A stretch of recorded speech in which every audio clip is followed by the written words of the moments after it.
peut-être de cette technique de chirurgie esthétique qui consistait à prélever de la graisse, ben, là où il y en a, hein, et de la mettre là où il en faut, c'est-à-dire les rides, par exemple, pour les combler. Alors, à l'époque, ça a été beaucoup décrié, on a changé d'avis, mais déjà, à l'époque, pourquoi ça ne marchait pas?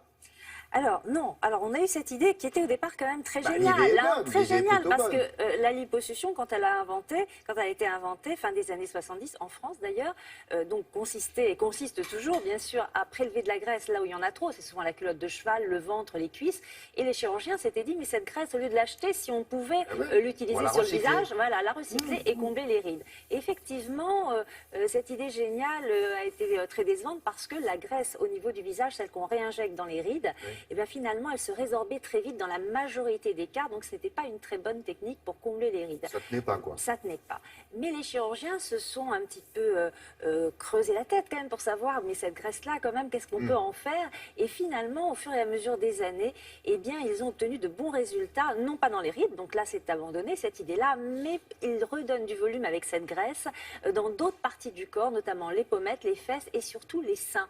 Et c'est ce qui ressort des derniers congrès médicaux, c'est que cette technique qu'on appelle le lipomodelage ou la liposculpture ou la lipostructure, eh bien, elle est intéressante dans ces endroits-là, et notamment donc le sein, à la place de prothèses mammaires.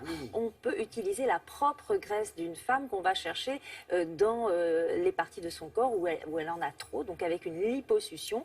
Structure endogène, donc ça doit partir. Exactement, Ah oui, et c'est d'accord. surtout intéressant pour des femmes qui ont eu un cancer du sein avec une ablation du sein ou une ablation de la tumeur du sein, qui donc ont une perte de volume. Et chez ces femmes-là, notamment, cette technique de lipomodelage donne de bons résultats, avec des résultats plus naturels en quelque sorte. Donc comment se passe ce lipomodelage? Quel résultat peut-on en espérer? Réponse en images.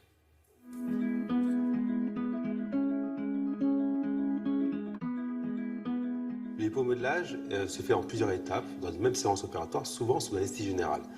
La première étape consiste à prélever la graisse que l'on va réutiliser. Ceci par des techniques classiques de lipoaspiration, principalement au niveau de la queue de cheval ou de la face interne des genoux. Donc dans ce cas particulier, la graisse est prélevée au niveau de la partie postérieure des bras, puisqu'on va faire en même temps une chirurgie réduction des bras.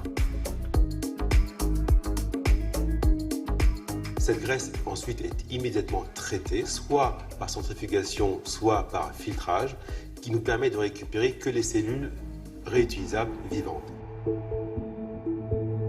Le lipomodelage consiste à réinjecter cette graisse de bonne qualité par des mini-incisions de 1 à 2 mm en utilisant des canules longues et très fines pour déposer la graisse de façon très régulière, tous les 1 à 2 mm, aussi bien sur un même plan horizontal que dans toute l'épaisseur du tissu que l'on veut repulper. On injecte 20 à 30% de volume de graisse en plus que du volume souhaité parce qu'on sait que dans les 6 premières semaines, ces 20 à 30% disparaissent de façon physiologique. Les avantages du lipomodelage sont nombreux. Tout d'abord, c'est une chirurgie légère qui se fait en ambulatoire. Le patient, il a très peu mal, la convalescence est très courte, entre 2 et 5 jours. On n'introduit aucun corps étranger, puisque c'est votre propre graisse. Il n'y a pas de cicatrice visible, parce que ce sont des mini-incisions de 1 mm.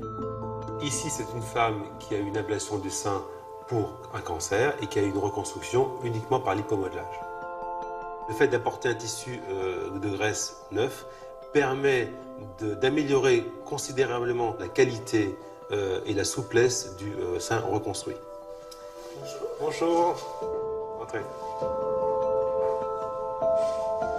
Depuis l'ablation de votre sein, vous avez eu combien de prothèses exactement? Alors j'en ai eu 3 et à chaque fois, au bout d'un certain temps, ces prothèses ont posé des problèmes. Donc depuis que vous avez eu un hypomodelage, comment vous vous sentez? Je me sens beaucoup mieux. Je retrouve la chaleur du corps alors que les prothèses, ça donne une sensation de froid. J'ai vraiment l'impression que ça fait partie de mon corps. Enfin un peu le souvenir du sein que j'avais, quoi. L'avantage majeur du lipomodelage, c'est d'apporter sur une zone, que ce soit des pommettes, un sein ou des fesses, un supplément de volume, non pas par des prothèses qui figent le résultat, mais par un tissu naturel qui donne un résultat très esthétique et très naturel. Il n'en a pas parlé, mais je suppose qu'il y a aussi moins de risques, comme on en a connu avec des prothèses de mauvaise qualité. Bien sûr, comme Oui. la patiente qui est dans ce reportage, qui a accepté de témoigner, qui a eu 3 prothèses successives et chacune, dont les fameuses prothèses PIP, donc qui ont posé Oui. problème. Et elle a eu malheureusement des mésaventures avec ces prothèses.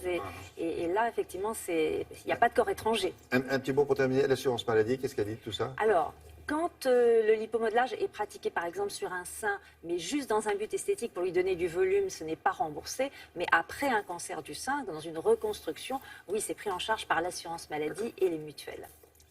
Merci beaucoup.